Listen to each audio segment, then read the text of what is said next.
Mr. Chairman, sir, fellow panelists, ladies and gentlemen, good afternoon to you. Permit me to present, in the spirit of the conversation today, a completely recycled presentation. It's entirely possible that you've heard everything that we're going to talk about, but let's see if we can make some more sense out of it.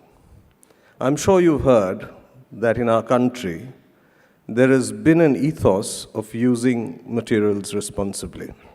This is not a new story. In fact, it's not a new story for any society which experiences some form of scarcity.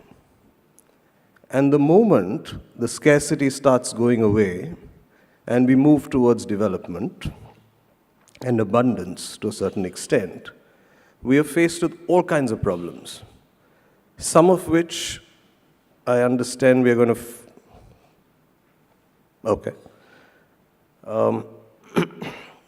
The moment there is abundance, we move from responsibility to convenience, which then leads to a whole lot of issues such as this, which we know we are going to face in the future, such as this, which we are facing now. And these are the sorts of problems that one must necessarily avoid. The fact that some of the elements are getting exhausted, which are critical for production of various things that we use, including our cell phones, is not something that is brought home hard to us very often. Clearly, if we have to continue to live the lives that we live, we'll have to figure out ways of doing it using alternate materials, less materials, or recycled materials, which then suggests that scavenging is probably not going to be the right way for resource efficiency, and we will have to figure out ways of doing things which are more in the realm of preservation, and the beginning may well start with us. So having got an idea of the sort of issue that we are facing, we ask the question, how does a corporation contribute in a situation like this? So in our sustainability framework, there has been an effort to include a number of areas of work, not the least of which is ensure no waste to landfill, which enables resource efficiency, directly or indirectly in some form or the other. So let's look at some examples. Tractors is one of our more popular products, and each of the tractors are becoming lighter by the day, and the use of materials is going down, which is again enabling fuel efficiency, which means lower consumption of fossil fuels, and lower emissions and so on. So it's win-win all around. And as we move towards electric mobility, which will come at some point in time, we are going to see vehicles which are a whole lot lighter than they are today, which also means that we will be using far less resources than we need to. The organization is on the path towards reaching carbon neutrality, which necessarily means consume far less energy, use renewable energy, invest a carbon price into technologies that reduce your carbon footprint, one example of which was the adoption of LED lights right across the corporation, and which interestingly has been adopted by 274 of our suppliers as well. So the journey towards carbon neutrality leads to a load of actions which enable resource efficiency. Becoming water positive is critical for all corporations. It's critical because we know that water scarcity is something that we are facing in many parts of the country today, at many times of the year today, and it's something that's going to increase. So through our water harnessing work and our micro-irrigation work, we tend to save more than 12 times the water that we consume, but that's not the big story. It's actually easy to do. Having done it, we realize there's no reason why everybody else can't do it either. And even if you are harnessing so much water, if you have a production facility which is facing a shortage, all this harnessing doesn't come of any use. So we're looking at our locations becoming independent of the municipal water system. It's much easier said than done, but I must say that a couple of our factories today don't need to source municipal water between 150 and 190 days a year because they do sufficient harnessing and storage to take care of their needs. There's a whole lot of things which we call waste, which over time, the idea that we have is to probably label them as being byproducts, because you don't really have to throw them away, and each one of them can be repurposed in a very useful way. Soiled gloves, in fact, was a huge problem because it was classified as hazardous waste. There were many rules which you had to follow. And then we discovered that it was possible to put it through some process by which it would no longer be classified as hazardous waste, and then you could use the textile for other purposes, such as making carpets. Scrap metal is usually just given away to a recycler or an authorized person, and it leaves your factory and we are very happy.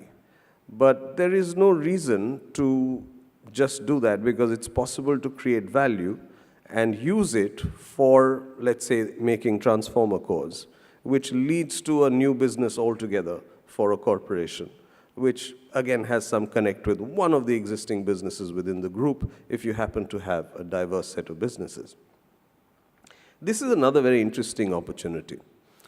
Foundry waste sand, which you can do nothing with after you've done with it, and it goes to landfill, and it's very fine, and it goes up into the air, and it does all sorts of problems. On the other side, getting river sand for construction is a huge problem, and we know all the environmental damages that it causes.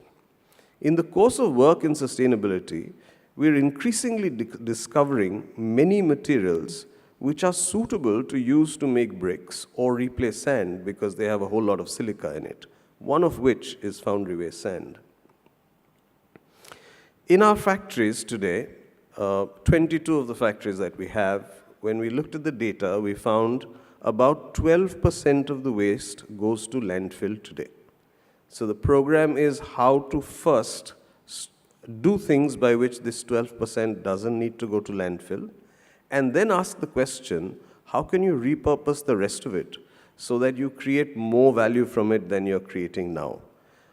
It may be a business for us, it may not be a business for us, there may be a startup that will come and use it and repurpose it and create value from the byproducts that come out of our factories. One result is that the first certified zero waste to landfill factory is now a part of the group. I understand it's the second certified zero waste to landfill factory in the world. I keep saying certified because I hear there are a lot of other corporations which are doing very good work in this area and believe that they are zero waste to landfill, even if they may not have got the certification. At this point in time, it's fair to mention that the commons are experiencing very high levels of tragedy. And by commons, I mean things which all of us use, as in air, water, land, and so on. I have a little bit of the tragedy of the commons lodged in my throat right now because of a couple of visits to Delhi in the recent past. I can see my colleagues from Delhi are quite used to it because their throat doesn't seem to give them any trouble. Now, when we look at these tragedies that are occurring, they actually present opportunities. So the landfill problem, where 59% of the landfill in Deonar, which is the biggest one in Bombay, is all food waste, it's either energy or fertilizer. And there is no reason why this cannot be done. And this is why at the beginning I said, perhaps moving from scavenging to responsibility will possibly have to start with us, because if this has to be done, that segregation has to happen within our own house. And if that were to be done, then imagine a situation where you don't have a municipal truck coming to collect garbage from your house, but a municipal truck coming to collect fertilizer from your house, which then replaces a whole lot of the fertilizer that gets imported into the country using precious foreign exchange. Later in the conversation, we'll see how much value it contributes. This is the source of Delhi's wonderful air. And there is a lot of talk, a lot of indignation, a lot of random action, if I may say. But it is entirely possible for stakeholders to come together and solve this problem. But if you insist that burning is my birthright and I shall have it, or you insist that the farmer who today gets nothing from it must get his pound of waste, or pound for waste, as the case may be, then we will never find a solution for it. But organizations like ours, the government of Punjab and the government of Haryana, and a few other stakeholders can very well get together and get all of this converted to energy, or converted to pellets like biochar and use it again instead of fertilizer. These are businesses which, where the technology is available, pilots have been done. So it's a question of getting together and solving the problem and using the resource which is just burnt for very useful purposes. One other area where the commons get very badly affected is actually vehicles which are scrapped and which keep lying around all over the place, or which are partially recycled in fairly irresponsible ways. So the Mahindra group has actually started a business called Accello, which in partnership with the government will be recycling vehicles responsibly in the future. And as we move from internal combustion engines to electric cars, there will be millions of cars to be recycled responsibly in the future. Paint sludge is a particularly big problem. Today, of course, we know that it can be sent to the cement plant for incineration, and it does not cause any damage for the environment. So these are many ways in which the reasons why tragedies are caused to the commons can be prevented. You can create value, and it can actually help the society. And if you create value, what sort of value are we talking about? Let's look at some numbers. The Foundry waste sand project, purely from the Foundry waste sand produced between Bombay and Pune and nowhere else in the country, you can have a business which has an annual revenue of 15 odd crores. That doesn't sound like a very big number. But if you consider the pain avoided, then that 15 crores doesn't matter anymore. These 22 factories that I mentioned to you, where 88% of the waste does not go to landfill, actually gets us about 39 crores of rupees. And this is without making any effort to add value, just following what the government has asked you to do. Clearly there is value sitting there, and if it is sitting there in our factory, it must be sitting there in the thousands of factories that exist in the country. Kitchen waste to fertilizer. Potential of 10,000 crores of saving for the country.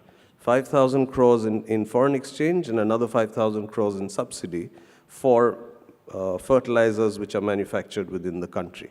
And once again, if all that kitchen waste does not go to landfill, the amount of pain avoided is absolutely priceless. I understand that the value creation possible from converting agri-waste to energy is about 1,720 rupees per ton. And we're talking about millions and millions and millions of tons of agri-waste. There is value sitting there. The automobile recycling process could result in a market size of something like 12,000 crores. Clearly, these are businesses for the future. Clearly, these are businesses that will help the environment. Clearly, they will provide employment. And clearly, they have the 3P impact on the way we live. Actually, scarcity is indeed a trigger for innovation. And there are all kinds of innovations that get triggered because of scarcity, some of which we discussed. What can we expect to see in the future? Here is just a list. There is no logic or order to the list, but clearly these are things that are possible given what we have seen already. So when we make the breakthrough of converting kinetic energy to electrical energy, as we walk or as we run, electrical energy can get generated. There have been pilots done, I believe in Nagpur railway station, they created an area where as people walked through, electrical energy got generated. Today we are constrained by the shape, size, structure of the solar panels and therefore constrained for land. The possibility of having flexible solar panels which could go up on surfaces anywhere, and therefore harness solar energy. We know that it may not be as effective as the panels today, but then they won't be as costly as the panels either. And if the cost-benefit equation works out well, the possibility of harnessing solar energy goes up 1,000,000 times. I could go on and on. I mean, we're in the mobility business, we make cars, we're in ride sharing, but the possibility of augmented reality, where I could be making this presentation to you, looking exactly like I am looking now, but doing it from my office or Delhi for that matter, would reduce the need for transportation to such a great deal, and again would bring down carbon footprint of the way we live. And sounds like a very interesting way by which you can get around traffic.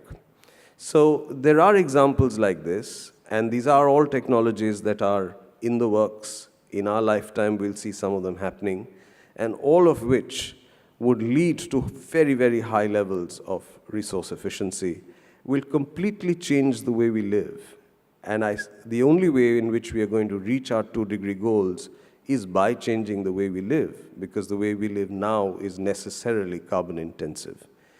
So in the hope that all of this will happen, one can expect that we will all rise for good. Thank you very much.